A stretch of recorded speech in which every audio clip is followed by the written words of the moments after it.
ሰላም ተኸታተልቲ መደብ ፈነወ ሃርሞኒ ከመይ ትኾኑ ኣለኹም ድሕሪ ነዊሕ ግዜ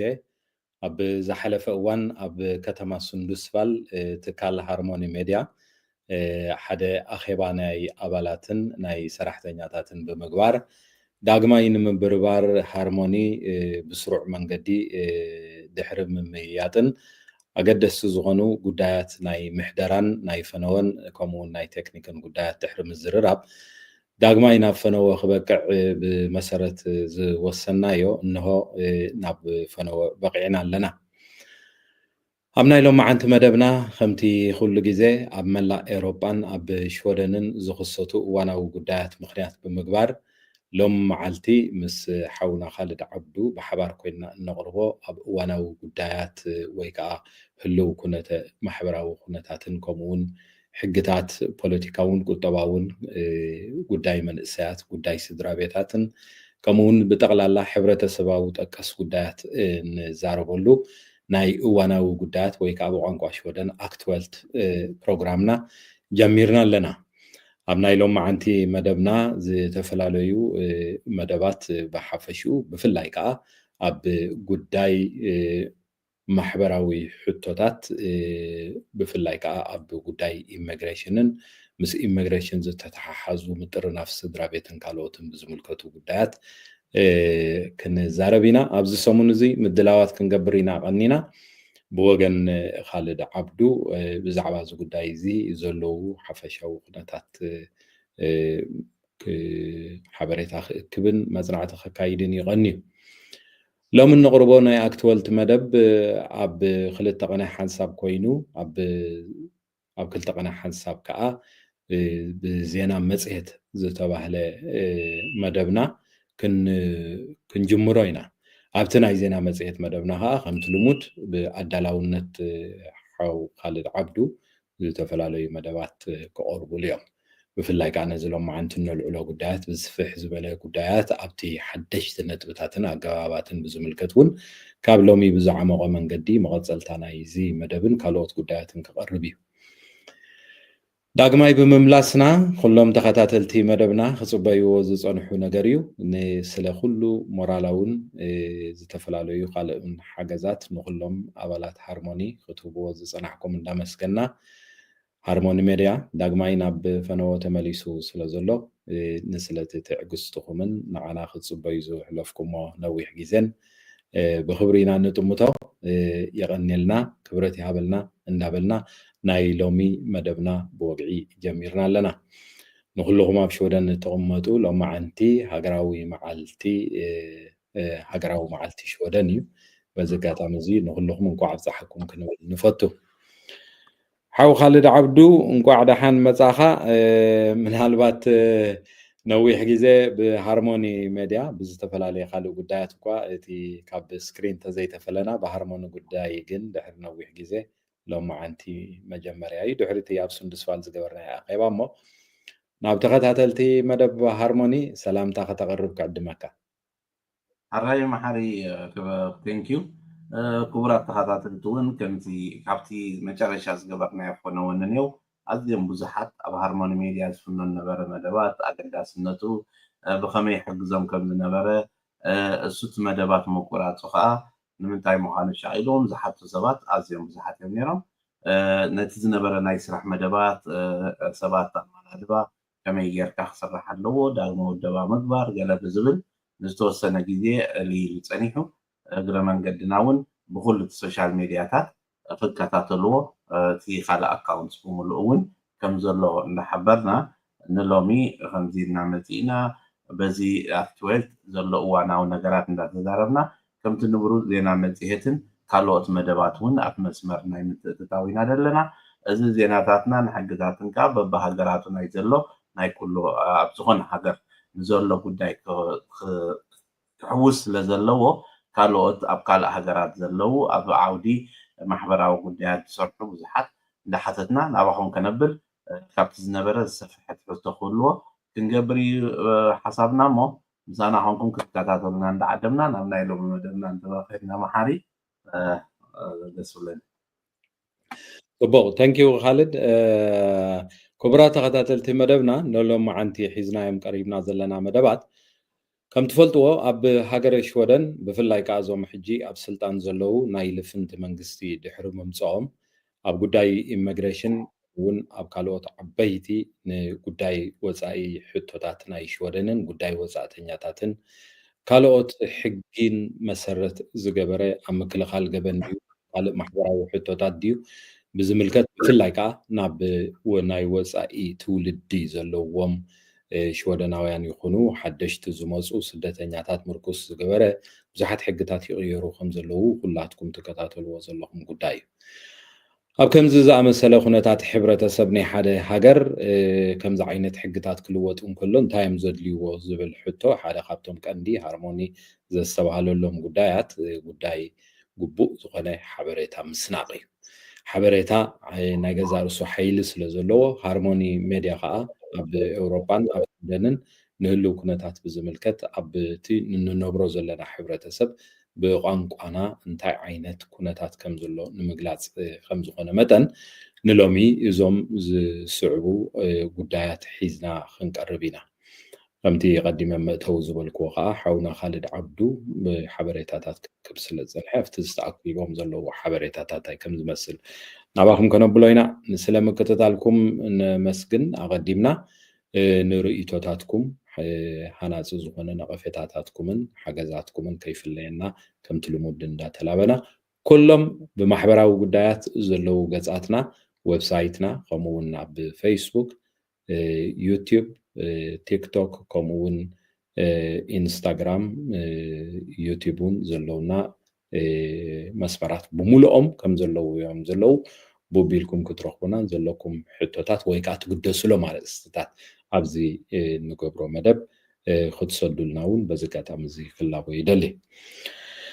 ሓው ካልድ ዓብዱ ኣብዚ እዋን እዚ ከምዚ ንሪኦ ዘለና ከምዚ ምእተው መደብ ዝበልክዎ ብዙሓት ሕግታት ዝልወጡ ዘለዉ ኮይኖም ብቐንዱ ኣብ ጉዳይ ኢሚግሬሽን ሎማዓንቲ ከምኡውን ኣብ ምጥርናፍ ስድራ ቤታትን ዘጋጥሙ ዘለዉ ዝተቐየሩን ሕግታት ምርኩስ ብምግባር ኢና ክንዛረብ እቲ ቀዳማይ ዘሎ ብዛዕባ ምጥርናፍ ስድራ ቤታት ዘተኮረ ኮይኑ ኣብ ምጥርናፍ ስድራ ቤታት ብሓፈሽኡ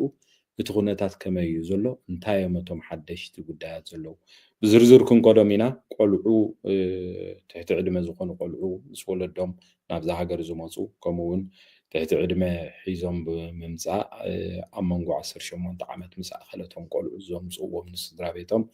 ዘሎ ሕግታት እንታይ ከም ዝመስል ክንዛረብ ኢና ብቅድሚኡ ናብቲ ዝርዝራት ነጥብታት ቀድሚ ምእታውና ግን ንምጥርናፍ ስድራ ቤት ዝምልከት በብግዚኡ ዘለዉ ከም ምእተው ክኾነና ሓፈሻዊ ሓበሬታ ከም ምእተው ክትህብ ክሓተካ ቴንክ ዩ ኦኬ ሓራይ ማሓርያ ቴንክ ዩ ወል ከም ዝበልካዮ ኣብ ሓፈሻዊ ኣብ ዝሓለፈ ዓመታት ፖለቲካ ሽወደን እንዳተቀየረ ከይዱ እዚ የማናይ ክንፊ ዘለዎ ፖለቲካዊ ሓይሊ ኣብ ስልጣን ምስ መፀ ኣዝዮም ስምምዕ ገይሮም ሓደ ዝተሰማምዕዎ ስምምዕ ናይ ኢሚግሬሽን ሕግታት ዝተቃለለ ውዕል ነይሩ በቲ ውዕል መሰረት ክትግብርዎም ዝጀመሩ ኣብ ኣዝዩ ብዙሕ ነጥብታት እቲ ዝነበረ ሕግታት እንዳተረረን እንዳተቀየረን መፂ ኣብ ኩሉ መላኢ ዳርጋ እቲ ዝዓበየ ለውጢ መፂ ንብዙሓት ሰባት ዘሰንበደ ከምዚ መጨረሻ ዝበልካዮ እሞ እቲ ሰብናትና ከዓ እንታይ ዝኸውን ዘሎ እንታይ ሕጊ ዝቕየር ዘሎ ብቐረባ ከይፈለጦ ይፀንሕ እሞ ኣብ ገዝኡ ምስ በፅሖ ከዓ ካብ ግቡእ ንላዕሊ ይስንብድ እንታይ ክገብር ኣለዎ እንታይ ክገብር ይግብኦ ዘይምፍላጥን ናብ ስንባደ ምእታውን ይመፅእ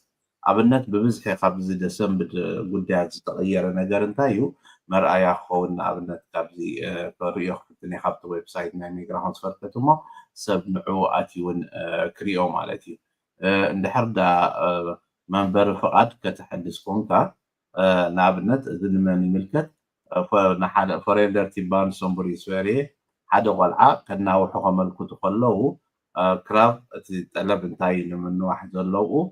እቲ ዲትባን ስካፎርት ፎራንድ ቦራ ኣንደር ኦርቶን ኦር እቲ ቆልዓስ ትሕቲ 18 ክኸውን ኣለዎ እስቲ በዚ ምክንያት ገለ ስድራ ቤታት ኣብዚ እንታይ ማለት እዚ ውላድካ ትሕቲ ዕድመ ስለ ዝኾነ የምፃካ እሞ ቅድሚ ሕጂ ዘይነበረ እዩ ሓድሽ ዝተቐየረ ማለት እዩ ውላድካ ትሕቲ ዕድመ ኮይኑ የምፃካ እሞኒ ትሕቲ ዕድመ ኮይኑ መስ ምፃካ ግን ኣብዚ ኣብ መስርሕ ልዕሊ ዕድመ ምስ ኮነ እቲ ቆልዓ هذا مخنيات ناتكم تديبلكم تملص يخم يبحال ولدي ماتيوم كلو تمرت جميرهم ابز تمرت انداخدو كلو تولاد لا 18 سلا زخونه ولادي ناتو خالق مخنيات زيهم لسون ابنت عقبادي ወይ ካለ ምክንያታት ተለዎ يقرب انت زيله ክትምለሱ ይኹም ተባሂሎም ዝምለሱ ዘለው ስድራ ቤታት ኣለው ናብ ክምለስ ዝኽእል ሃገራት ዝመፁ ተኻለይቲ ቃናት አንጻር ከአንታያ ወላዲ ኾን ካብዚ ትመፁ እሞ ደቅኻ ትሕቲ ዕድመ ቆልዑት ተምፅእ ኣዝዮም ብዙሓት እዮም ዝስንብዱ በዛ ነገር እዚኣ ትሕቲ ዕድመ ቆልዑት ኮይኖም መፅኦም ኣብ መስርሕ 4 ቆልዑት ኣለዋ ካብቶም 4 እቶም 3 ትሕቲ ዕድመ እዮም ገና ንምንዋሕ ናይ ኩላቶም ብሓንሳብ መስእትኻዮ ናይቲ 18 ዝመልአ ውላድካ ይንፀግ ናቱ ምክንያት ናይ ባዕሉ ክህልዎ ኣለዎ ተደየለ ናብ ዓዱ ክምለስ ኣለዎ ወይ ከዓ ናብ ዓዲ ዘየምልሶ ምክንያት ይቐርብ ትበሃል ሕጂ እዚኣ ንብዙሓት ወለዲ እያ ተሰንብዶ እንታይ ማለት እዩ ነቲ ቆልዓስ በቃ ዓዱ ክምለስ እዩ እንተኢሎሞ ከመይ ገይሩ እሞ ከምዚ ከገጥሞ እንዲ ገለ ከምኡ ንክትብል እቲ ናይኮም እቲ ዝመፁሉ ፍቃድ ብናይ ፋሚሊ ምጥርናፍ ዝመፁሉ እዩ ብናይ ፋሚሊ ምጥርናፍ ዝመፁሉ ፍቃድ ልዕሊ 18 ንታሕቲ ስለ ዝነበሩ እዮም መፅኦም ካብ 18 ንላዕሊ ምስ ኮኑ ግን ናቶም ምክንያት ክህልዎም ኣለዎ ሃይ ማለት እዩ ሓደ ግዜ እቲ መስርሕ ብጣዕሚ ይገርመካ ማለት ብፍላይ ገለገለ ሃገራት ርዱእ ዝኾነ ተመሊሱ ከይዱ ጠበቃ ተገይርዎ ሚግሬሽን ኣቲቱ ኣሳይሎም ሓቲቱስ ክብዎ እኮ እዮም ከዓ ምክንያቱስ 18 ብፍላይ ኣብ ኤርትራ ኩነታት እንዲና ንዛረብ ዘለና 18 መልኢ ማለት ናብ ሳዋ በቂዕ ማለት ሳዋ ማለት ከዓ ኣቲኻ ዘይትወፅእ እዩ ናብኡ ከዓ ክኸይድ ኣይክእልን እቲ ዝፍፀም ግፍዕታት ኩሉ እቲ ዝፍፀም በደላት ከይሓወስካ ማለት ስለዚ ሓደ ሰብ ኤርትራዊ ኮይኑ ልዕሊ 18 ኮይኑ ናይ ሳዋ ዕድመ እንተሎ ኣብ ኤርትራ ክምለስ ኣይክእልን ስለዚ ንምንታይ እዮም ካብቲ ፍቃድ ሓዲጎምሲ ብዕቑባ መሊሶም ፍቃድ ዘቡ ገርመካ ናይ ብዙሓት ከምኡ እዩ ዞሩ እሞ ኣብቲ ሰራርሓ ዘሎ ሃጓፋት ዝፈጥሮ ከም ዘሎ ሕጂ ንስድራ ቤታት ክመክሮም ዘለዎም ሃርሞኒ ሚድያ እንታይ ደቅኹም ልዕሊ 18 እንተኮይኖም ምሕዳስ እንተኣብዮምኹም መሊሶሞም ማለት ኣይኮን ካይዳ ከም ትሕቲ ዕድመ ዝመፅሉ መሰል ተወዲ እዩ ልዕሊ ዕድመ ኮይኖም ስለ ዘለው ከም ልዕሊ ዕድመ ግን ከመልክትለዎም ምክንያት ኣለዎም እንታይ ዕቑባ ንምንታይ ሳዋ ከኣቱ እዮም ተኣትዮም ከመወዳእታ ብሉ እሱ እንዲት ርኡይ ምክንያታት ንመብዛሕቲ መንእሰይ ፍቃድ ደህዎ ዘሎ ሃገራዊ ኣገልግሎት ሊሚት ግበሩሉ ተባሂሎም ስለዘይገበሩሉ ካብ ኩናት ናብ ኩናት ስለዝኽየድ ዘሎ ናብኡ ክምለስ ኣይክእልን እዚ ምክንያትካ ግን ከተቐርብ ኣለካ እዚ ከዓ ካብ ክፍሊ ናይ ፋሚሊ ምጥርናፍ ሂልስቶን ሲኢንሄተን ናብ ኣሳይለም ክፍሊ ኣሲል ፕሩቭኒንግ ሲኢንሄተን ዝበሃል ይኸይድ ማለት እዩ ፋይል ኣብኡ ከይድካ ብኡ ከዓ ሓሊፍካ ፍቃድ ትወስድ እዚ ስጋዕ ዝሓልፍ ግን ትስድራ ካብ ዝግባእ ንላዕሊ ይድሸቃ ሕጂ ብግቡእ እንተፈሊጥካዮ እቲ ዓይነት ፍቃድ ወሲድዎ ዝነበረ ዳ ዝቕየር ዘሎ እምበር ምክንያት ዘይብሉ ይኮነ ዕድሜ ናብ ናይ ሳዋ ዕድመ ምእታውሲ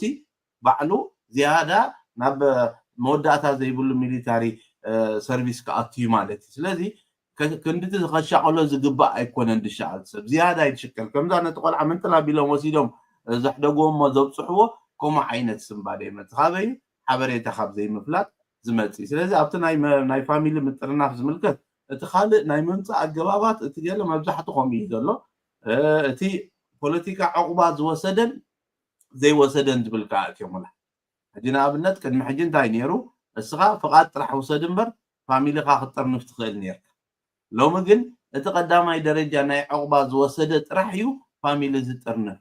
እቲ ካልኣይ ኣማራፂ ዝወሰደ ኣልተርናቲቭ ፕሮቴክሽን ዝወሰደ ከምፅእ ኣይክእልን እዩ ዝብል ሕግታት ከኣምፅእ እንታይ ማለት እዩ ናይ 3 ዓመት ዝወሰደ ከምፅእ እዩ ወይ ከዓ እቲ ናይ ዓመት ዝወሰደ ከዓ ከምፅእ ኣይክእልን እዩ ምክንያቱ ረፊጂ ስታተስ ኣይወሰደን ዝበሃል ከዓ ይመፅእ ኣሎ እዚ ከዓ እንታይ ማለት እዩ ዕቑባ ክሓትት ከሎ ሰብ ክፈልጦ ኣለዎ እቲ ግቡእ ናይ 3 ዓመት ዝወስድ መን ናይ 3 ዓመት ዘይወስድ እሱ እቲ ሚግሬሽን ኣፃሪ ዝውስኖ እንድዩ ግን እንታይ ትፍልልያ እቲ ከዓ ምፍላጥ ኣድሊ ስለዚ ኣብኣ ከይሰገርካ ግን ካልድ ንኣብነት ኣብዛ ክትብላ ዝፀናሕካ ዓይነት ፍቃድ እዩ ዝቕየር ናይቲ ቅድሚ ሕጂ ወዲ 16 ዓመት ንበሎ ወይ ትሕቲ ዕድመ ንበሎ መፅዩ ትሕቲ ዕድመ መፅዩ ስድራ ቤቱ ዘምፀአ ግን 18 ዓመት ምስ መለአ ግን ካብ ናይ ፍቃዱ ዓይነት ይቕየር ማለት እዩ ምክንያቱ እቲ ዘምፅኦ ኣቐድም ኣቢሉ ዘምፅኦ already 18 ዓመት ምስ መለአ ተቀይሩ ኣሎ ሕጂ ኣብ ከምዚ መስርሕ ወለዱ ኣብ ዝዓዲ ምስኡ እንተለዉ ኸ ናይቶም ወለዲ ዕጫ እንታይ ዝኸውን እቶም ወለዲ ሶም እንደም ኣምፅሞ ዕድመ ከሎ ሳቶም ዳኣለዎም እንደ መንበሪ ሳቶም ይናዋሓሎም ይወሃቦም ይሶም እሶም ዕቁባ ምስ ወሰዱ እዮም ዘምፅዎ ስለዚ ዕቁባ ምስ ወሰዱ ብምክንያት ወለዱ ይመፅዩ ብምክንያት ወለዱ ዝመፀ ቆልዓ ኣብ መስርሕ 18 ምስ መልአ እቲ ምክንያት ናይ ወለድኻ ሕጂ ንዓኻ የገልግለካኒ ናትካ ምክንያት ክህልወካ ኣለዎ ይበሃል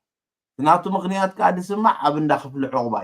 ዳክፍሊ ዕቁባ ተመሪሑ ከም ብሓድሽ ብኡ ሓሊፉ ዳርጋ ኩሎም ወስድዎ እዮም ትፈቃድ ንምንታይ ሰናይ ሳዋ ዕድመ ስለ ዝኣተው ኣብኡ እንተኸይዶም እቲ ሚሊታሪ ሊሚት ማይ ዘይብሉ ምዃኑ ገለገለ ስለ ዝፈልጥዎ እቶም ሚግሬሽን ብኡ ሓሊፉ እዩ ዝኸይድ ግን እቲ መስርሕ ናብኡ ንክሓልፍ ከሎ ነቲ ስድራ ግን ካብ ዝግባእ ንላዕሊ የሻቅሎ ገለገለ ይበኪ ይስንብድ ገለ ዓይነት ይበፅሕ ከምዛ ወፃእ ተባሂሉ ዝተመልሰ ዓይነት ስለዚ ኣብ ከምዚ ህሞት ሓበሬታ ምፍላጥ ከምኡውን በባህላኻ ሻቅሎት ከዓ ኣወግዱ ክንብል ዶ ንኽእል ምክንያቱ ሓበሬታት ተለካ ኢንፎርምድ እንትኾንካ ሓደ ዕላማ ናይ ሃርሞኒ ሚድያ ኮስ እዩ ሓደ ሰባት እንታይ ሕጊ ይቕየር ኣሎ እንታይ ይኸውን ኣሎ እንታይ ዓይነት ለውጥታት መፅእ ኣሎ ተፈሊጦም ብኡ መዳይ ይኸዱ ማለት እዩ ኣዝዮም ብዙሓት ነገራት ዘጋጥሙ ዘለው ሰኣን ምፍላጥ ሰብ ልዕሊ ዝግባእ ድሻቀለሎም ክገብሮ ዝግባእ ዘይገብረሉ ነገራት ስለ ዘጋጥም ሕጂ ምስ መፀ ንምንታይ እሞ ሕጂስ ከመይ ገይሮም ከምዚ ይገብሩ ይብል መፂት ሰብ ቀደም እንታይ ኢሎም የምፅዎም ይብል دوك بتعن تقدمي تابنا ذهبك ودقا ود 17 عامت كله ابونا دن يمصك نحنت عامت الى مامصي مخلو مالتك يا 18 مس اخلص كتحدث مسبل كاسخس ودقا 18 اخيلي تملس كبلخا تخينو انت خغبر يمصخ زي تحساسب رايو تقدم زنبره متيو نبر مسخا قلي لو مجين كغوتو سلازدلي تقطر نايت زمت كم حق مسمت قدم انتي لهم يمصونا يبلكاتس تحق سلاز فقدت ስለዚ ሕጂ ከዓ ውፃእ ክብሉካ ከለዉ ናትካ ምክንያት ኣለ ክህልወካ ኣለዎ ክብሉ ከለዉ ነቲ ሕጊ ዝኸይድ ዘሎ ተፈሊጥዎ ሰብ ዘይግባእ ኣይሻቀልን በቲ ዝግባእ ከዓ ኢንፎርምድ ኮይኑ ሓበሬታ ረኺቡ ኣብ ሓበሬታ ዝተመርኮሰ ስጉምቲ ይወስድ ማለት ስለዚ ኣብዚ ኩነታት እዚ ዘለኹም ወለድን መቅርብን ናይ ከምዚ ዓይነት ጉዳይ ዘለኩም ጉዳያት ሓበሬታ ፈሊጥኩም ስለ ሃርሞኒ ኣይትሻቀሉ ይብለኩም ኣሎ ካልድ ማለት እዩ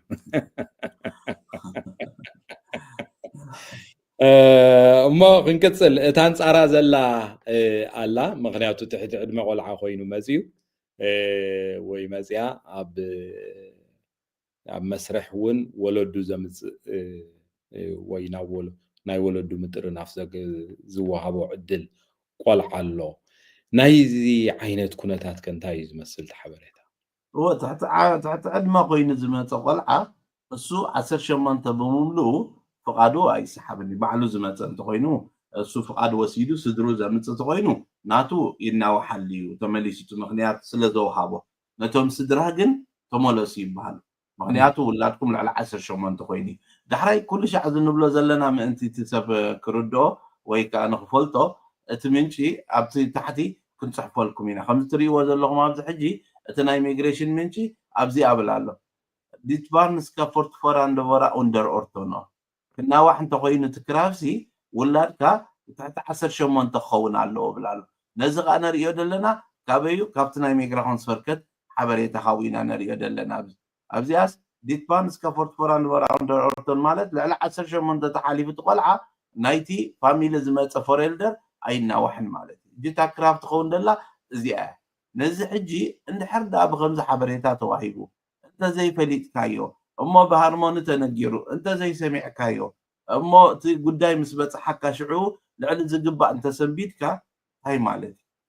كل مرات تبيت صحفت منقستي حبريتاوتي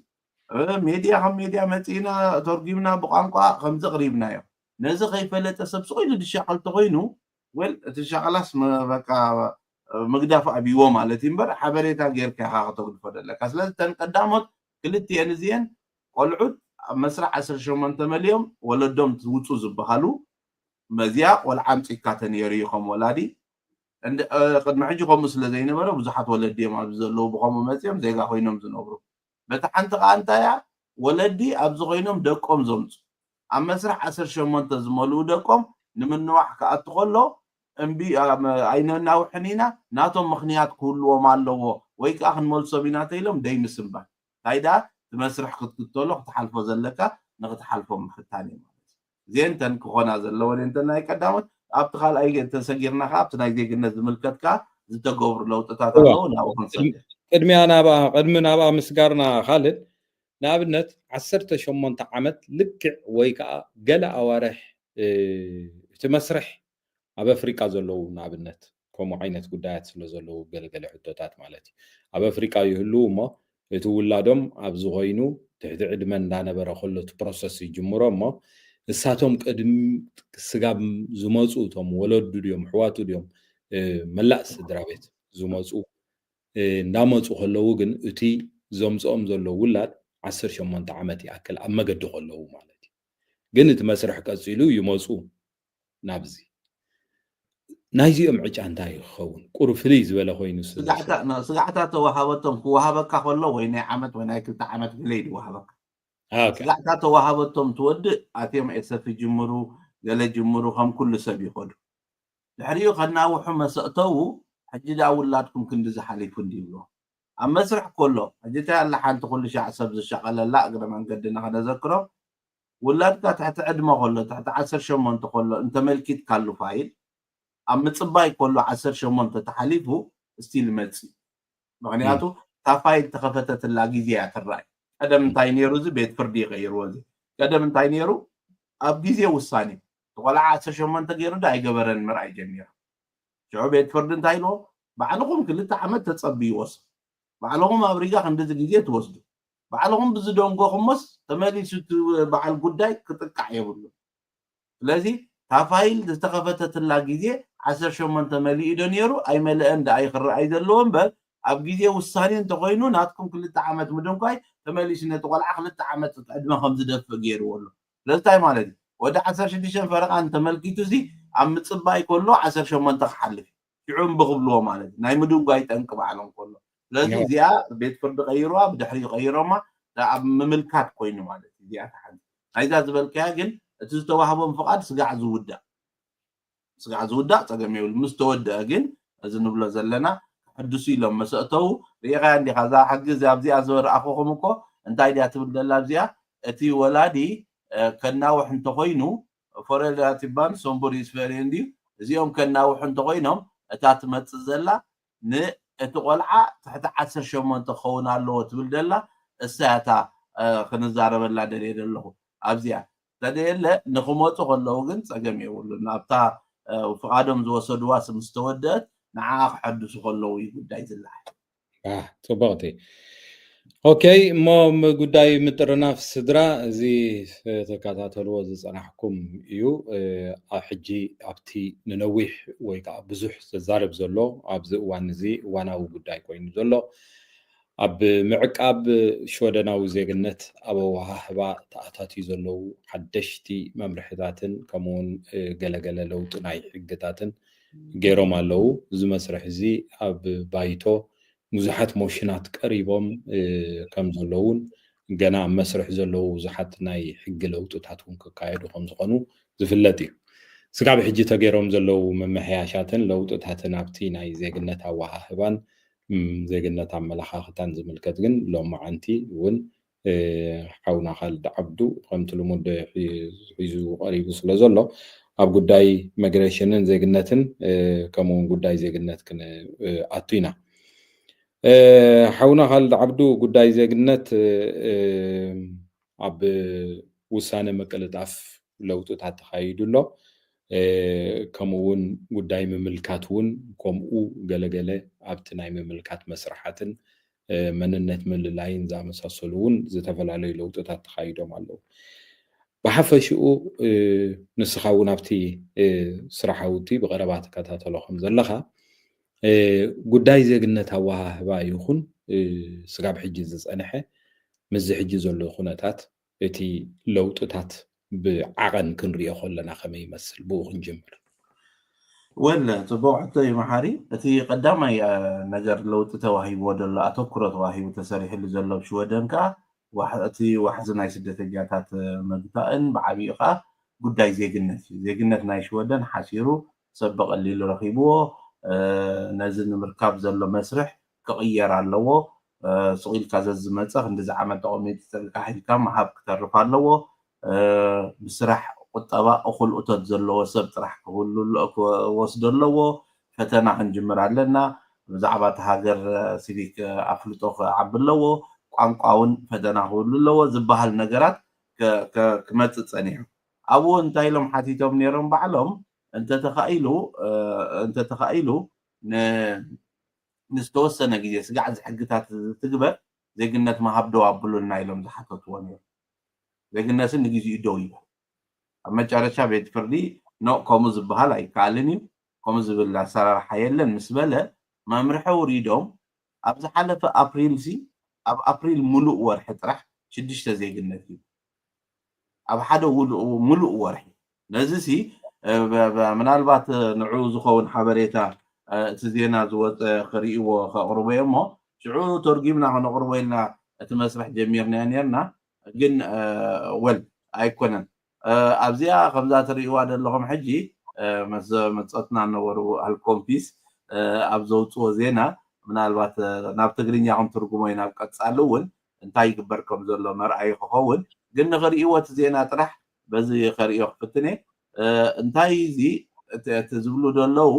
ሓደ ንተወሰነ ግዜ እቲ ዜግነታት ኩሉ ኣብዞም ዝትሪእዮ ዘለኹም ኣብ ኣፕሪል 6 ሰባት ጥራሕ ዜግነት ወሲዶም ኣብ ወርሒ ሙሉእ እንታይ ማለት እዩ ሕጂ ተጅሚድ ማለት እንታይ እዩ ንዝተወሰነ ግዜ ደው ይበል ስጋዕቲ ፈተናታት ዝኣቱ ገለንዲ ተባሂሉ ነይሩ እዚ ኣይከኣልን ምስ ተባህለ ኣብ ውሽጢ ኣብቲ ምምሕዳር ነቲ ዜግነት ምሃብ ምግታእ ተጀሚሩ ምንፃግ ማልያ ደይብሉ ምክንያታት ይመፅእ ዘሎ እዚ ብዙሕ ግዜ ተዛሪብና ኣለና ቅድሚ ኣብ መጀመርያ እውን ኣብ ሃርሞኒ ሚድያ ዝተፈላለዩ ምክንያታት ሕጂ ሓደሽቲ ምክንያታት መፅኦም ዘለዉ ትስንብር ኢኻ በቃ ቅድሚ ሕጂ ዘይነበሩ በዚ ጉዳይ ከዓ ብዙሕ ሰብ ክጥቃዕ ኣብ ቅድሚ ሕጂ ዝገበርከዮ ሓዳር ናይ ሓሶት ሓዳር ምዃኑ ጠርጢርና ስሒብና ኣለና ፍቓድ ምባል ንዕኡ ተኸልኪሉ ዝተነፀገ ፋይል ቅድሚ ሕጂ ከምዚ ስለ ዝፈተንካ ዜግነት ኣይግባእካኒ ምባል ደረጃ እዩ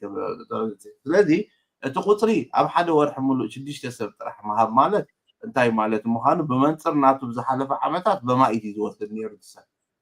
ስለዚ ሩይ ዝኾነ ለውጢ ኣለዎ ማለት እዩ ኣብቲ ኣሰራርሓ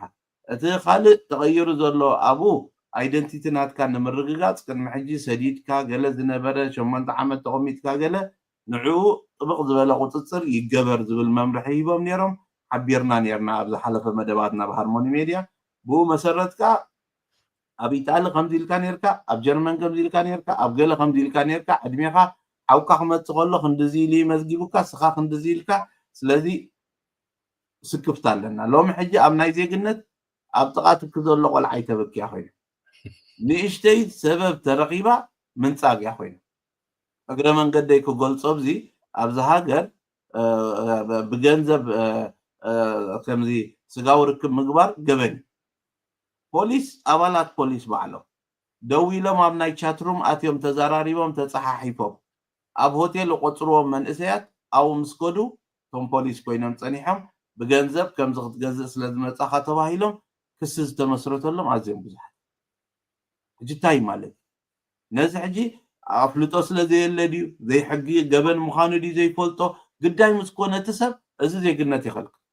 ጠርጣረ ናይ ሲኤስኤን ገንዘብ እንዳወሰደ ካልእ ዝወስድ ገንዘብ ናይ ኣርቤስ ፎርሜሊ ፎርሸክቲንግ ካሳብ እንዳወሰደ ከሎ ካልእ እቶት ወሲዱ ደይምሕባር ብከምዚ ማዕለያ ዘይብሉ ሰብ ግዳይ ዝኸውን ዘሎ ክሮኖፎግደን ዘለዎ ኣብ ገበን ዝኣተወ ናይ ሸርኩርቲ ፈተና ኣታሊሎም ገለመለ ገይሮም ክኣትው ኢሎም ዝተታሕዙ ኣዝዩ ብዙሕ እዩ ሕጂ ኣብ ከምዚ ዓይነት ኣገባብ እታ ዝቐለለት ገበን ዜግነት ከተውህብ የብላን ዝብል ነገር ተኣታቲሉ ሕጂ እንታይ ማለት እዩ እቲ ሕግታት እንዳተረረ ዜግነት ምርካብ እንዳኸበደ ዝኸደሉ ዘሎ ግዜ ኣፍልጦ ሰኣን ምህላው ኣብ ጌጋ ዝኣቱ ሰብ ማይነር ጌጋታት ዝመስል ዓብ ሳዕቤን ዘለዎ ነገር እስኻስ ሕቶታት ንኩሉ ሰብ እዮም ሕቶ ዝሰዱ ዘለዎ ሕጂ ነቲ ሕቶታት ስኻባኻ ንላዕሊ መን ትፈልጠሎ መልሱ ከመይ ጌርካ ኢኻ ንሓደ ሰብ ዝዳቢልካስ መልሰለይ ትብሎ ከመይ ገይሩ መልሰልካ እንታይ ይፈልጥ እቲ ዝሓለፈ ዝበልካያ ፕሮቶኮል ተነቢቡ نعور إيخا أبو زنبرة مزحجي تبلو خيقاچو رئيخا كتقبرو زقبا حقاو فلتو ديلا قل ديلا ننزر خبا قبرو إلكات قدمو ناشتو زمسل جيقاتات عابي جيقا حيزمت أبنت بوتاتات ناي إرتراز ملكت وتادر نيركا إمب نيركا مكتتال دوات نيركا سوا ما علاماي نيركا أب كبيد برد حكيم نيركا تباهيلو زنتسك زولا أزيم عليها بذلو لكن سلام انتا يخوم دخون دلو نتز تحتت كي حتو كتبرو خلقا مستقدم الكاز نبر كاز قراجة تغيني أم نخاني أبا خي سقركا من تان حسكا ياخد كايد من تاني نابنت أنا المحموش عمت أبشودن آتي عقبة حاتيته عقبة تواهيبني انترفيوتات غيره كله زعبا زوز عن نخاب عدي ويقع أبز عدي عقبة زحاتت كله مسرح زتقبرق على متايق وي انترفيو نولا أبو ذهبكو بمول حبريتاتات دحر حموش عمت زيقنت كحاتتون كلهو قد احنا يتي انترفيو زقبركو سددو لي كتبل يقال بروتوكول أسي بزح جديد بسرح نبلغ زغنا سب حتوتات انت متيوا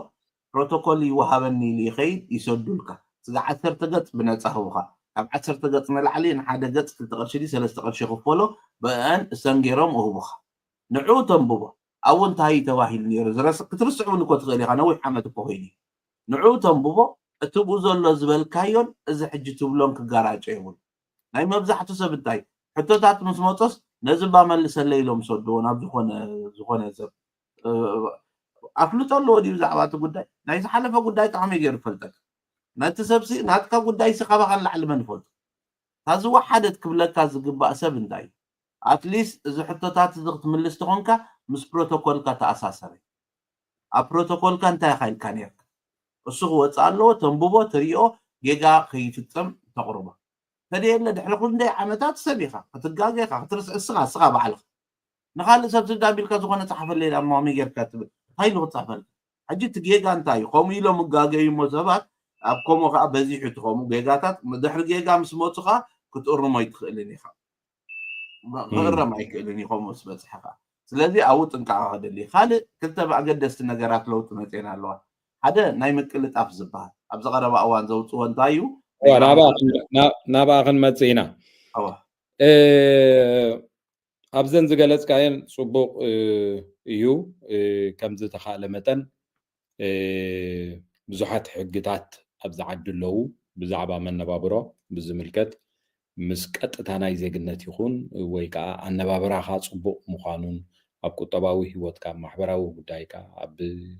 ኩሉ ኣካይዳኻ ምእንቲ ዜግነት ክትወስድ ኢልካ ዘይኮነስ ምእንቲ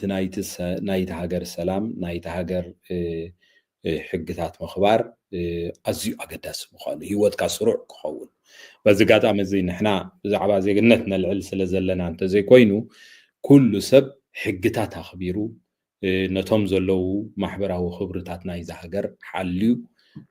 ምእንቲ ዜግነት ጥራይ ዘይኮነ ምእንቲ ነብስኻ ክዕሸካ ምእንቲ ትምስርቶ ቤተሰብ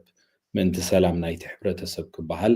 ኩሎም ዓይነት ሕግታት ምኽባር እቲ ዝበለፀ ምዃኑ እውን በዚ ጋጣሚ እዚ ክንሕብር ንደሊ ዜግነት ንኽወስድ ኢልካ ጥራይ ዘይኮነ ንባዕልኻ ክትውን ኩሎም ዓይነት ሕግታት ብኣፍልጦ ምግባር ንኣብነት ከምዚ ሕጂ ካልእ ዳሓውና ዝበሎ ኣብዛ ዓዲ ዝኾነ ርክባት ናይ ፆታዊ ርክባት ክግበር እንከሎ ኣብ ምፍቕቓድ ዝተመስረተ ዝብል ሕጊ ኣሎ ከምኡ እውን ኣብዛ ዓዲ ገንዘብ ከፊልካ ፆታዊ ርክብ ምግዛእ ብሕጊ ይሕትት እዩ ከምዚ ሕጂ ካልእ ዝበሎ ሓደ ካብዚ እዚታት ክግበር ኣብ ዝድለየሉ እዋን ሕጊ ምውካስ ወይ ከዓ ንባብካ ምዕባይ ዝበለፀ ምዃኑ በዚ ጋጣሚ እዚ ክንሕብር ንደሊ ምስኡ ተኣሳሲሩ ዝምዘይ ትገብር ግን ከም ዜግነት ይኹን ካልእ ማሕበራዊ ሕቶታትካ እውን ክንፀግ ከም ዝኽእል ምፍላጥ ፅቡቕ እዩ ልቃሓት ወሲድካ ካብ ዝተፈላለዩ ትካላት ድዩ ካብ ናይ ቤት ትምህርትታት ድዩ ናይ ካልኦት ጉዳያት እውን ምባል እዩ ካብ መንግስቲ ዝግበረልካ ሓገዛት ናይ መንበሪ ካልኦት ናይ ኣታውታት ምንጭታት ኣብ ዝርከበሉ እዋን ብቐጥታ ነቶም ዝሕግዙካ ዘለዉ ትካላት دويل كاديو بصحف ديو بخالق مقد غير كاديو كابز حجين دحار صراح رخيب اللهو خمزن يوتتون رخيب اللهو اندابل كام حبار صبغي مخنياتو حجي مسيقنتن مسكالوتن بزت أساسر مقدي أبي واتكا قد تاتسلوا خمزلو زي حقك دنقاقتات وزي سلو زلون مالتي نمزغ غارز عكليو خالد كرمدنا بتاعنا إيميغريشن قدات ناي قداي زيقنت مخادنا حونا خالد بزعبا زيقنت ጉዳይ ካ ንኽቃላጠፈልካ ሓደ ሰብ የመልክት እሞ ጉዳዩ ንኽቃላጠፈሉ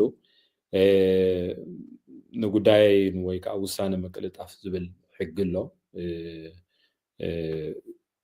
እንታይ እዩ ተቐይሩ እንታይ ይኸ ነይሩ ምናልባት ምስ ኣተኣሳስራ ኣቢልካ ምዛ ሕጂ ክትገልፃ ፀናሕካ እቲ ሰብ ምእንቲ ክሕዞ እዚ ነይሩ ሕጂ ግን ተለዊጡ ዘሎ እዚ እዩ እንዳበልና ክንከይድ ከም ሓደ ሜላ ማለት እዩ ኦኬ ሓራይ ከም ዝበልካዮ ቅድሚ ሕጂ እንታይ ነይሩ بياران أم أفيورا أرند زبل نيرو تقلال لنا إميغريشن قداي نيرو السقان تايو حدا قداي كا ملكيت كا خابش تشتور حنا العالم تحاليفو خاون العالم دونغاي قبل سلازي كونه أو حد سيرجيا بأربعة سمون كود الليل كاتو أتوانير أنت يعني را نقول له عينة قداه حجي إذا حدش ما تزلو تغيروا زمالتي زيا نايزي قلنا قداي نبينا غيرهم ما حجي أتي أقالات فليت بالناي زيجنت نبينا هنا السخ أنا بيت سدد جيرما نابنور شوبينج سدد جيرما كان محجي إسكان جيركا بإيميل مسدار جلنيرو أسو تاريخو أبزيا تاناي بست أدراشان هلت ناب نور شوبينج تسدد تاناي زيجنت تخل إيتي جيرما ذلو أتناي كالو قده نابنت منبر فقاد زملكات ويكا بناي سرح فقاد زملكات ويكا خالق أسو تتحفظ زي زي أخاني كل التجات ذلوا زي أخا ناب صولنا تسدد. الذي نتحنت زنبرت أنا حنت نايكل محجز زنبرت كلها بإيميل سكان جيركا تفرج مكا سكان جيركا ناب نور شوبينج بإيميل سدد كان نيري أنا ميجراهونس فرقت ميجراهونس فرقت كنت أسأل بالإيميل ون يسدد نيري أبو أو تحيفهم من نيري نابز سدود زود حجزوا الكيسمو بوسط أخوينو فريمكا خمديركا نابزي أتسدد مالك. جي كلتا خوينا على الوقت فورم صفر توعلن أبا مجد جرعان لاجلت كان كتكيد منتان سلمنتين صنان نور شوبينن كوينا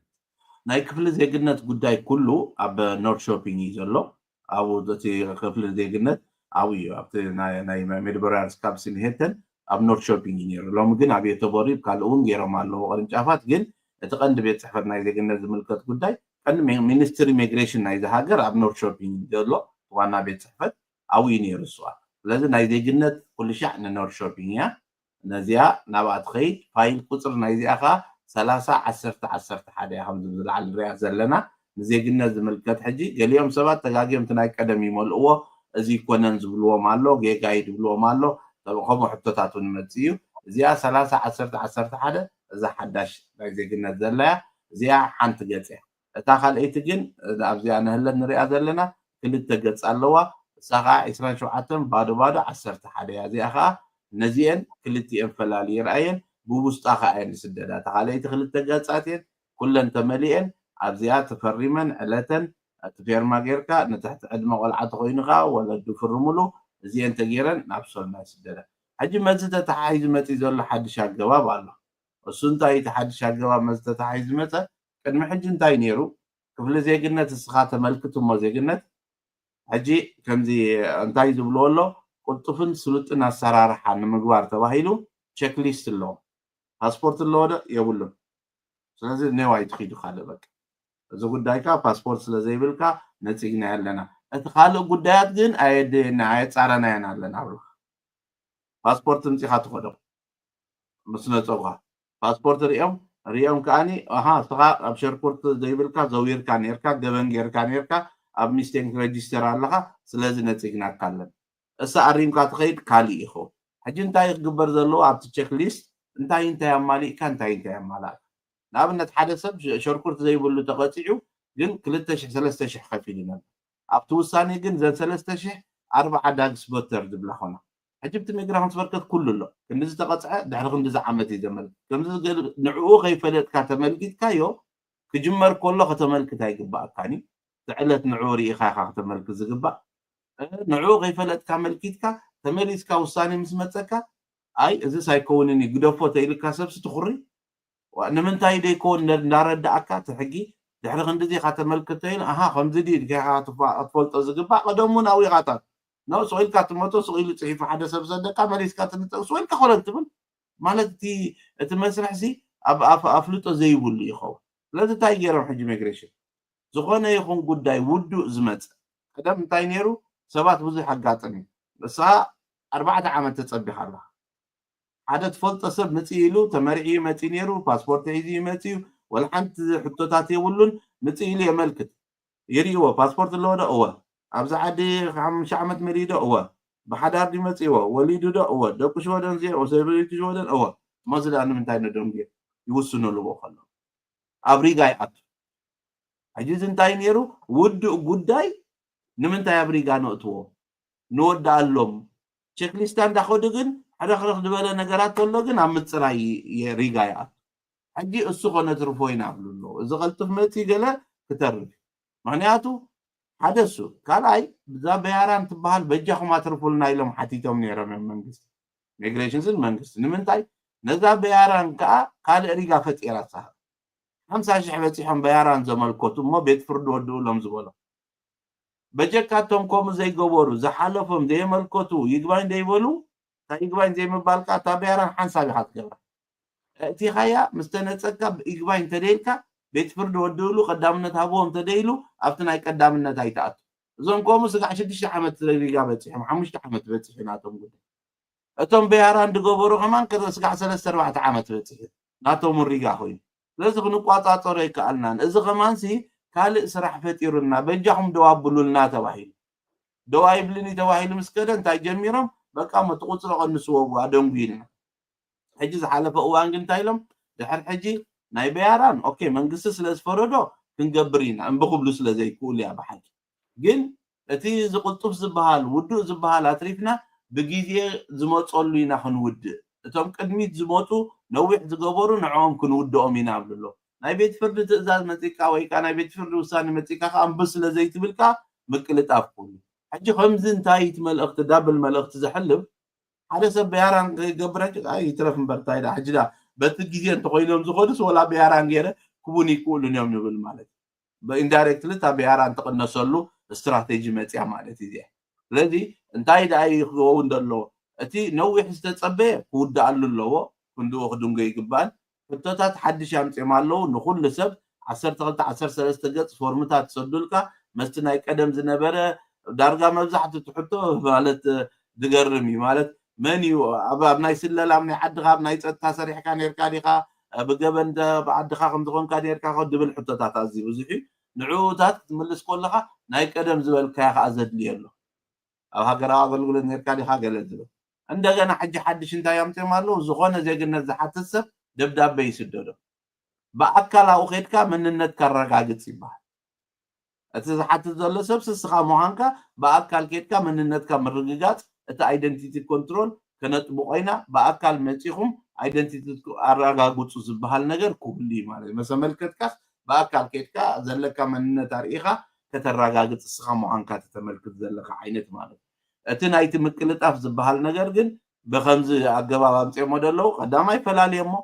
ክልተ ሓደ ናብ ሶልና ዝኸይድ ሓደ ናብ ኖርሾፒንግ ተኻልኣይ ወላ ከምኡ እንተተገብረ ከማን ነቲ ሪጋ ናይ ቤት ፍርዲ ዝበለና ክንገብር ኢና ነኽብሉ ይክእሉን እዮም ሕጂ እዩ ክንገብር ኢና እሱ እንዳገበርና ከለና ግን ነቶም ገዳይም ከዓ ከነቐድሞም ኢና ኣብሉ ኣሎ ኣብዚ መስርሕ እዚ እንታይ ይኸውን ኣሎ ከመይ ይኸይድ ኣሎ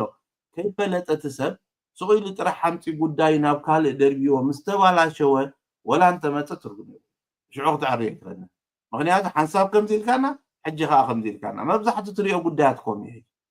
ኣብ ከምዚ ከምዚ ኢልካ ነርካ ኣብዚ ዳሕረዋይ ዝበልካያ ግን ከምዚ ኢኻ ትብል ዘለካ እዝን ከዓ ኣዝዩ ተረሓሒቑ ከም ኣየና ኢላ ትልክዕ ይበሃል ኣብ ጀርመን ከምዚ ኢልካ ነርካ ዕድመ ሂብካ ኣብ ጣልያን ክትኣቱ ከለካ ከምዚ ኢልካ ነርካ ኣብዚ ምስ መፃኻና ከዓ ከምዚ ኢልካ ኣየና ይትልክዕ ሕጂ እቲ ኣብ ስራሕ ዘጋጥመካ ነገራት እንታይ ገለገሊ እዩ ክህቡ ስለዘይደለየ እምበር ሓንቲ ወርሒ እኮ ያፍልል ይብለካ እሞ 2,000 ትውለድ ኢኻ ብሓንቲ ወርሒ ኣብቲ እንድሕር ዳ ወርሒ 6 ተወሊድካ ኣብ ጣልያን ኣብዚ ወርሒ 7 ተወሊድካሲ ኣየናዮም ዜግነት ክወስድ እብሉካ ኣለዉ ስለዚ እዚያስ ነው ወርቂያ ነራ ስለዚህ ደለየም መስትሶም ዝገብሮ ዘሎ ጥቢቆም ዝቋጻጽርዎ ከዛ ዓይነት መረዳእታ ሒዝካ ከይድ አይከይድ አዚ ጠቢቆ ደሎ አዚ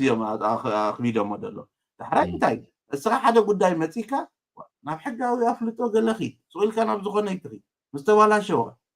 ነቲ ትውከሶ ዘለካ ሰብሲ አፍልጦ ኣለዎ ዲ ትምህርቲ ኣለዎ ዲ ብዛዕባ እዚ ጉዳይ እዚ ሕጋዊ አፍልጦ ኣሎ ዲ የለን ዲ ከኣበ ወላ እንታይ እዩ ብዛዕባ ኤርትራን ብዛዕባ ብኤርትራ ዘጋጥመካን ዝበልካዮ እስኻ ኢኻ ትፈልጦ ጠበቃ ከማን ኣይፈልጦን ምክንያቱ ንዓኻ ይትምልከት እስኻ በዓል ጉዳይ እንድዕ እንታይ ኢሎም ከም ዝነበርኩ ግን ዝኾነ እንደ ፀሓፈለይ ኢልካስ ዝኾነ ኢልካ ዶ ዜግነት ኣሎ ዝኾነ ኢልካ እኮ ይፀሓፍን ነው ዝዳ ነፈልጦ ድሓን ፀገም የለን ኢልካ እኮ ይከ ከመይ ጌርካ ትፈልጥ ብዛዕባ ካልእ ሰብ ካብ ትሰብ ንላዕሊ ድሕራይ ተኣፋፊ ነገራት መፂ ኣለዎ ከም ዝበልኩኻ ኣብ ሳዋ ኔርካ ጥራሕ ሂድካዮምሲ ዓላማይ ዲኻ ተምሃራይ ዲኻ ተደይ ነፂሩ ሳዕቤና ኣለዎ እስኻ ኣብ ሰራዊት ዝነበርካዮ ቦታታት ከባቢ ትርጉም ኣለዎ ከቢድ ብረት ኣብ ከባቢ ዳሉል ገለ ዝነበሩ ኣብሎ ሪፖርትታት ዝመፀሎ ናይ ዩኤን ሪፖርት ገለ ንዕኡ ጠቂሶም እዚ ግፍዕ ተገይሩ እዩ ኣብ ዘላንበሳ ዝነበረ ኣሃዱ ብከቢድ ብረት ነቲ ከተማ ምስ ሲቪል ደብዲቦኖ እየን ስለዚ ኣብኡ ዝነበሩ ኣሃዱ ኣካል ናይቲ ገበን እዩ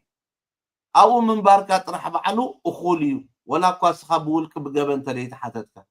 ኦተር ካለል ሰኢንሄት ዝበሃል ኣሎ ናይ ፍቃድ መስሓቢ ክፍሊ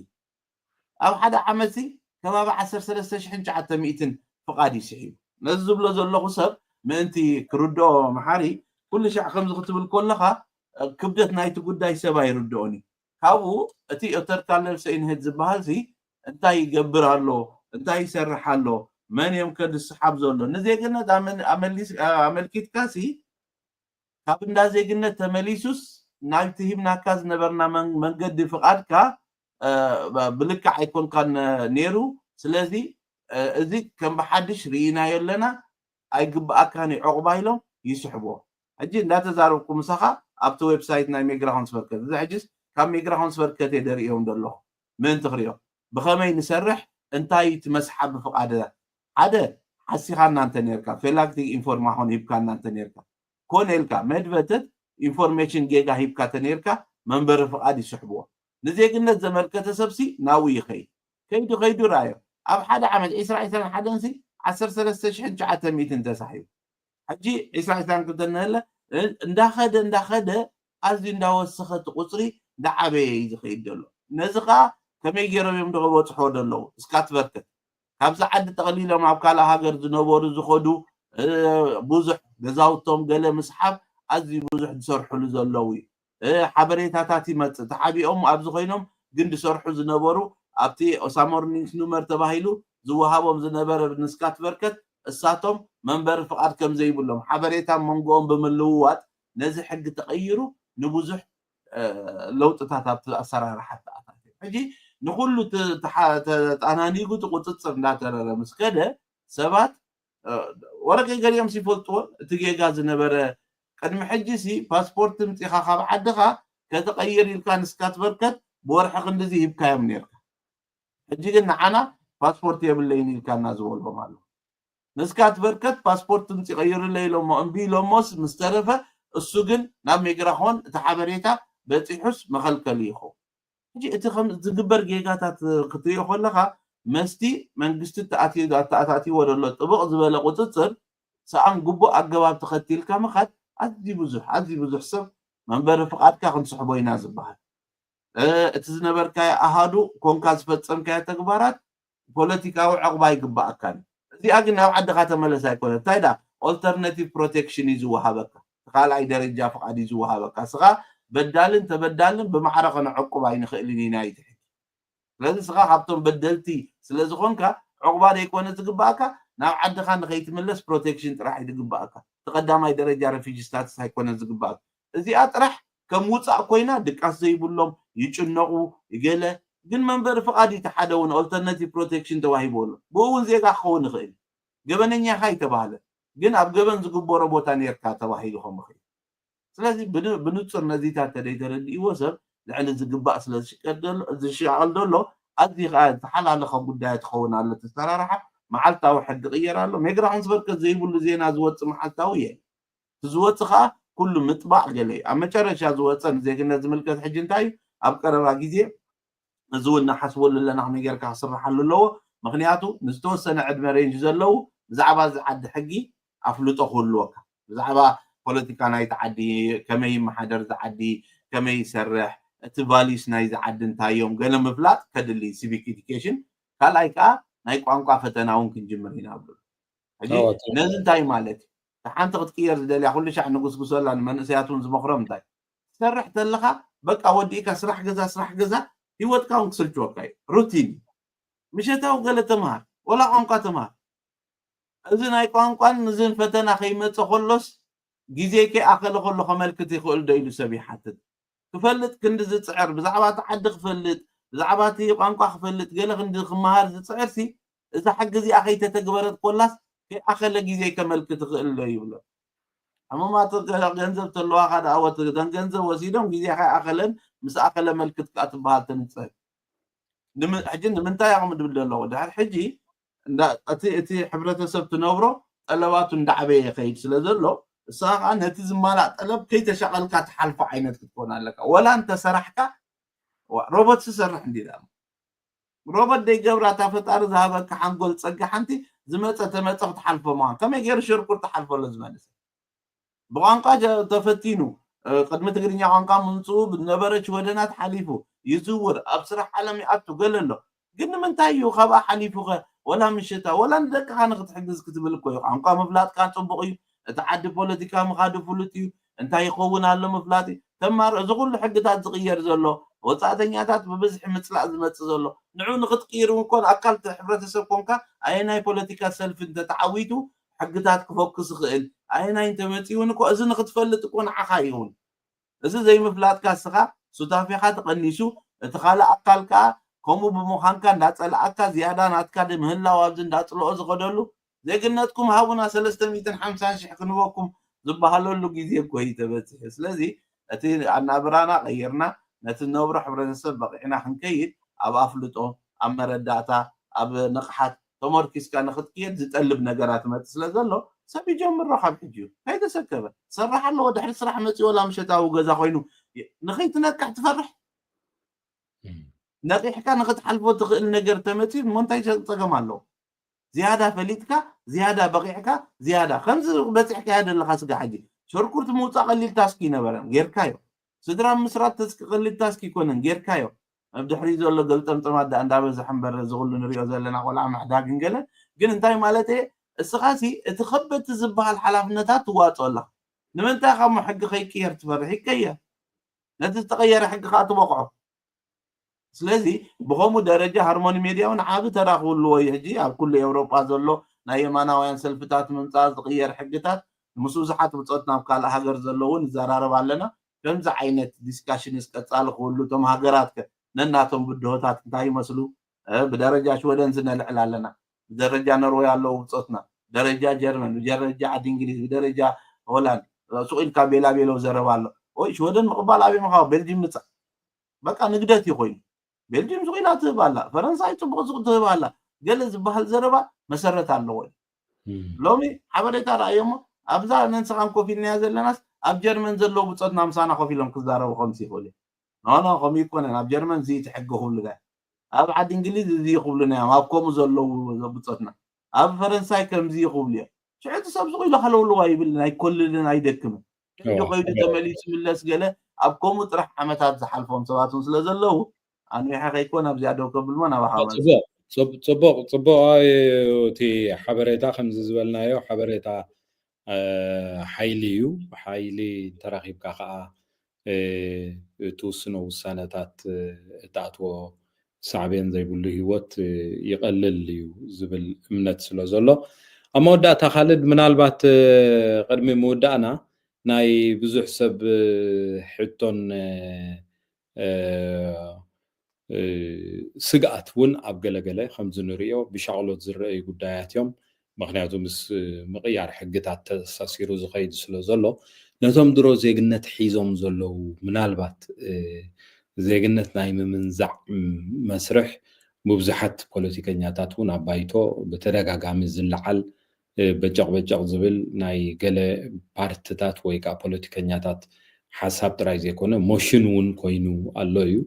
ማዓሰይ ይሓልፍ ተቐባልነት ይረክብ ክብድ ዝበለ ጉዳይ እዩ ግን ንዑ ዝደፍኡ ሓይልታት ድምፆም ዓቢ እንዳኾነ ዝመጻሉ ዘሎ ኩነታት እዩ ብወገንካ ክትሪኦ ከለኻ ዜግነት ናይ ምስሓብ ወይ ዜግነት ናይ ምምንዛዕ መስርሕ ሽወደን ክትከይድ ትኽእል እያ ዶ ትብል ቅድሚ ገለ ዓመታት ዜግነት ምስሓብ ኣብ ሽወደን ሓደ ካብቲ ግሩንድ ሎግ ወይ ከዓ እቲ ቅዋማዊ ሕጊ ምቕያር የድልዩ ዝብል እምነት ስለ ዝነበረ ቅዋማዊ ሕጊ ክትቅይር ኣብዚ ዓዲ ከዓ ነዊሕ መስርሕ ዘድልዮ እዩ ተባሂሉ ይፅውዕ ከምዚ ሕጂ ንሪኦ ዘለና ግን ዳርጋ መብዛሕትኡ እቲ ኤግዜክቲቭ ወይ ከዓ እቲ ብስልጣን ዘሎ ሓይሊ ብዙሓት ሕግታት ናይ ምቕያር ድፍኢታት ይመፅእ ኣሎ እሞ እንታይ ምበል ካብዚ ጉዳይ እዚ ናይ መወዳእታ ወል ተቐዳመይቲ ነጥቢ እንታይ እያ እቲ ድሌት ከም ዝበልካዮ ኣሎ ብዙሕ ዝስራሓሉ ዘሎ ብዙሕ ዝድፈኣሉ ዘሎ ነገር እዩ ክጅመር ከሎ ኩሉ ሻዕ ሓደ ሕጊ ምእንቲ ተቐባልነት ክረክብ እቲ ቀናናቱ ቅቡል ንክኸውን ምእንቲ ዝመፁ ምክንያታት ኣለዎ ሕጂ ተቐዳማይ ዝመፅእ ዘሎ ኣብ ከበድቲ ገበናት ዝኣተው ከበድቲ ገበናት ንዝፈፀሙ ዝሓሰቡና ነዚኣቶምሲ ክግበር ክከኣል ኣለዎ እዩ እቲ ሓሳብ ዝመፅእ ዘሎ ሕጂ ከምኡ ምስ ተጀመረ ግን ድሕሪኡ እንታይ ክወልድ እዩ እንታይ እንዳኾነ ክመፅእ እዩ ምስ ግዜ ነገር ዝረኣዩ ክግበር ይከኣል ዶ ዝበልካዮ እቲ ፖለቲካ እንዲ ድውስኖ እቲ ፖለቲካ መን ይመርሖ ኣሎ እስጋ ሕጂ ተገይሩ ዘሎ ነገር እውን ይከኣል ኢልካ ተሓስቦ ይኮን ማለት ብከምዚ ሓፂር ግዜስ ክንዲዚ ዓይነት ለውጥታት ገለ ክግበር ኣይትሪእዶ ዳይሬክተር ናይ ሜጋፎን ስበርከት ዝነበረ ዝኣክል ሚካኤል ሬቤንበ ክወፅእ ከሎስ ናይቶም ስደተኛታት ዳናጋፂ ነይሩ ዝብል ላኼባታት እሞ ኣብ ግዚኡ ግዚያዊ መንበሪ ፍቃድ ኮይኑ ኣብ ግዚኡስ ብዙሕ ነገራት ኣጋጢሙ ስድራ ቤታት ተባታቲኖም ዝኩሉ ግዚያዊ ሕጊ ዝበሃል ዝወፀ ኣብ ግዚኡ ስለዚ እንታይ ካ ትርኢ ወላ ብከምኡ ደረጃ ዝኸይድ ዝነበረ ሰብ እውን ዝነበረ ራዳዳ ከምዚ ንሪኦ ዘለና እዩ ሕጂ እዚ ይድለ ኣሎ ክግበር ድዩ ኣይግበርን ኦፍኮርስ መስቲ ደረጃ ገበን ኣብዚ ሃገር ዘሎ ሽወደን ብመንፅርቲ ዝነበሮ ናይ ነዊሕ ዓመታት ህዱእ ሰላማዊ ሃገር ምዃንን ኣብዚ መጨረሻ ዝመፅእ ዘሎ ናይ ምቅትታል ገበናት ምብዛሕን ነቲ ህዝቢ ብሓፈሻ ንፖለቲካውያን ከዓ ብፍላይ ዓብ ቻሌንጅ ኮይኑ ስለ ዘሎ ነዚ ከዓኒ እዚ ብምግባር ክንጎጥኦ ንኽእል ኢና ከምዚ እንተጌርና ካብ ከምኡ ክወፁ ይኽእሉ እዮም ብዙሕ ፀቕጥታት ፈጢርካስ ኩሉ ትገብሮ ጌርካ ነዚ ሃገርካ ናብ ንቡር ሰላሙ ምምላስ ቀዳምነት ካብ ምሃብ ካብ ምባል ብዙሓት ነዚ ክድግፍዎ ክእሉ እዮም ኣብ ሕጊ ከዓ ኣይከኣልን ዝበሃል የለን እንታይ ዳ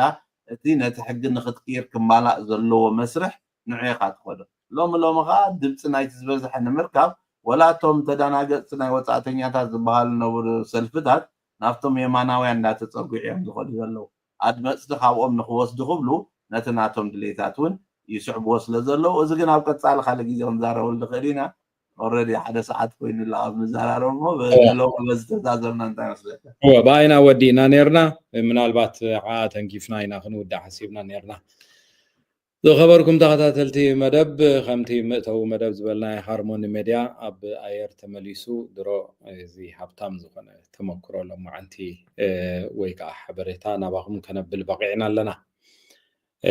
ንምክትታልኩም እንዳመስገንኩ ንሓው ካልድ ዓብዱ ስለቲ ኣኪቡ ሓበሬታ ናባኹም ንምምፃእ ዝገበርናዮ መደብ ክውን ብቁዑን ንምግባር ንሎሚ ብሓንሳብ ኣምሲና ኣለና ንሓው ካልድ ዓብዱ እንዳመስገንኩ ንኩልኩም ተኸታተልቲ መደብ ነዚ ምሸት ምሳና ዘምሰኹም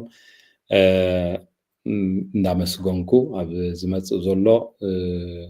ናይ ዜና መፅሄት ዝመፅእ ዘሎ ሰሙን እውን ክካየድ እዩ ኣብቲ ዝቕፅል መደባት ከዓ ዝተፈላለዩ ንስኻትኩም ትግደስሎም ዓውድታት ሒዝና ክንቀርብ ኢና ንሎሚ ግን በዚ ወዲእና ኣለና ደጊመ ንኩልኩም እንዳመስገንኩ ኣብ ዝመፅእ ዘሎ ካልእ መደባት ስጋብ ንራኸብ ሰላም ንሓንቀኒ እዩ